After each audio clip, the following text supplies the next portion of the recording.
আমরা আজকে যারা এখানে উপস্থিত হয়েছি, আমরা আমাদের বিভিন্ন অবস্থান থেকে এখানে উপস্থিত হয়েছি।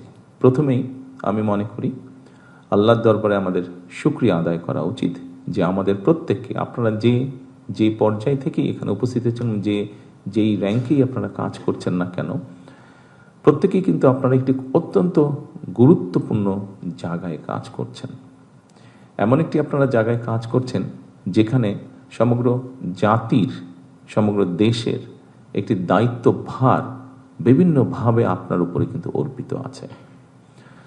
উপস্থিতিবৃন্দ, আমরা যে দেশটিতে বাস করছি, এই দেশটির সম্পর্কে কম বেশি আমাদের একটি ধারণা আছে। আমরা এই দেশেই জন্মেছি, এই দেশে আমরা বড় হয়েছি।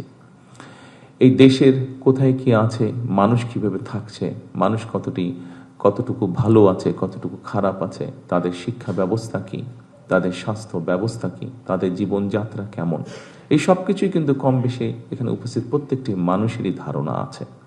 এবং সেই জন্যই আমি বলেছি আল্লাহর কাছে আমাদের শুকরিয়া আদায় করা উচিত যে আল্লাহ আমাদেরকে সুযোগ দিয়েছেন এমন একটি জায়গায় কাজ করার, যেখানে আমরা কাজ করলে, আমরা যদি আমাদের উপর অর্পিত দায়িত্ব সঠিকভাবে আমরা পালন করতে পারি, নিশ্চয়ই আমরা এই যে প্রায় 20 কোটি মানুষ দেশে, যে 55,126 বর্গ মাইল, যে দেশটি নিয়ে আমরা গৌরব বোধ করি, যে দেশটিকে আমরা আপন মনে করি, যে দেশটিকে আমরা আমাদের প্রথম এবং শেষ ঠিকানা মনে করি, এই দেশ এবং এই দেশের যারা নাগরিক, তাদের আমরা ভাগ্যের পরিবর্তন করতে সক্ষম আমরা।